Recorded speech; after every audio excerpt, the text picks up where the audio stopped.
Two great Celtic midfielders, but only one can move on into the semi-finals and set up a clash with Henrik Larsson, the King of Kings. Welcome back, guys, to Fog Football. The Spfl Player of the Century tournament continues, and we are getting close now to the end. This is the second quarter-final. After that, we've got two more quarter-finals remaining, then two semi-finals, and then, of course, a final where we will crown the greatest player in Spfl history for the 21st century. So, for those of you that don't know, this is only the year 2000 and beyond. So, from 2000 up to this current day right here, right now.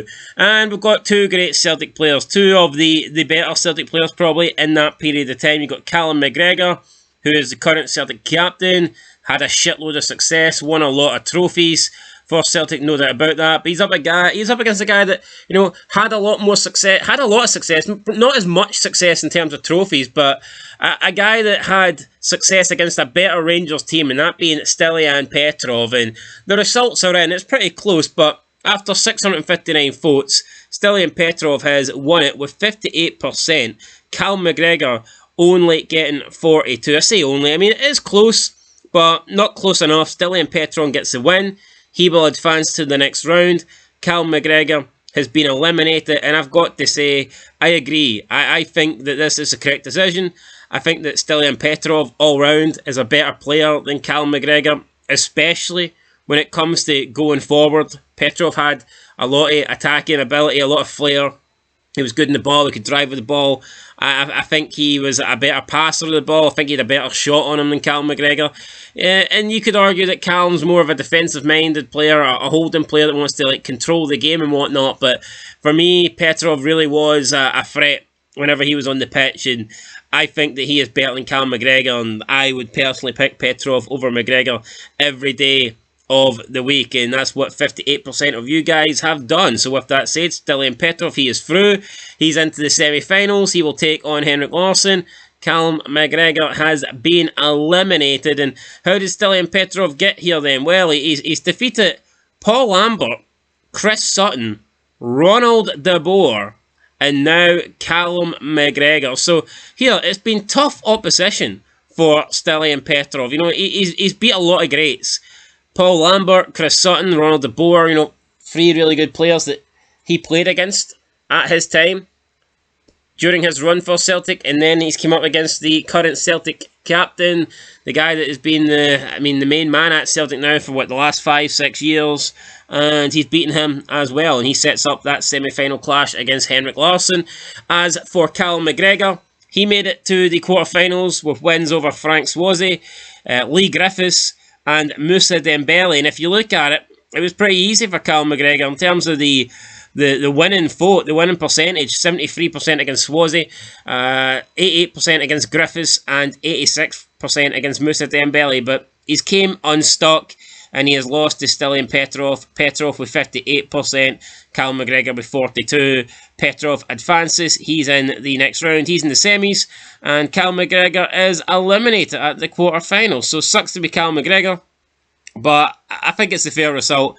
Can't say that I'm surprised. I believe that, yeah, I think that Stiliyan Petrov was the better player, and I can't say that I'm too shocked. It's close. Probably I expected it to be close, but Stiliyan Petrov's got the job done.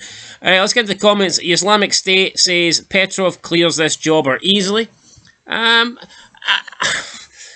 don't know if I'd say easily, but for me, I would pick Petrov every day of the week. So maybe easily is a fair statement.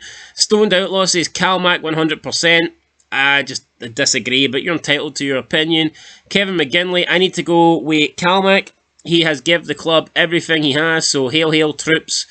Paul Maguire says Petrov was a great player for Celtic, but I'm giving it to Calmac, so a lot of Calmac love here in the comments. AMCC says, isn't even close. I do like Calmac. He is a tidy footballer, but nothing more. He's the most overhyped Celtic player in my 38 years following Celtic. Now, I did look at some of the replies to this, and we're not going to go through them all, but I did look at some of the replies. Some people questioning whether AMCC is a Celtic fan and how he could possibly think that, and that Callum McGregor's been great. And, you know, there was also a couple of comments in there agreeing with AMCC, saying that Calmac is the most overrated player that's been in Scotland for a long time. He's failed to earn that big move. He's not been able to get a big transfer away from Celtic. He's been linked to a lack of clubs over the year as well. So, all that stuff, those arguments that people bring up when they're trying to, speak negatively, whether it's justifiable or not, on Callum McGregor. And I do believe that McGregor is overrated. I've always had that viewpoint of the guy. That's not to say he's not a good player, but I do think that Callum McGregor is overrated. And another point that got brought up with the whole Callum McGregor thing is that for his entire run in Celtic, whether you like it or not, he's been up against a very weak Rangers team. Rangers didn't get back in the league to the 2016, 2017 season. First couple of years back in the top flight, they were finishing third behind Aberdeen, so it's not like they were even the main threat to Celtic.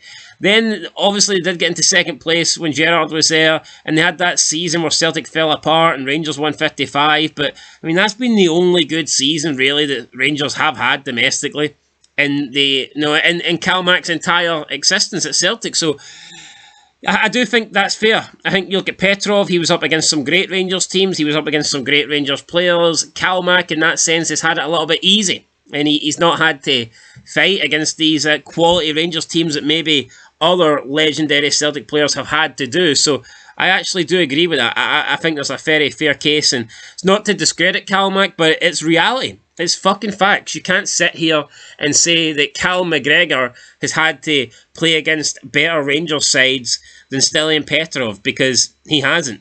He just hasn't. So it is what it is. I actually do agree with that. And Michelle Shaw says, Cal Mac for me, hail hail. So it looks like the majority of the comments, or at least some of the comments, went with Cal McGregor. But when it came to who's going to win this tie, it is Petrov that comes through on top, and I agree with that overall, guys. So there you go. Petrov, he picks up the win. He will move into the next round. He will take on Henrik Larsson. Can anybody beat Henrik Larsson? I'm not too sure. Will Stiliyan Petrov be able to do it? I'm not too sure. We've seen Moravcik pick up like 5% against Henrik Larsson. I think the reality is this has got Henrik Larsson's name all over it.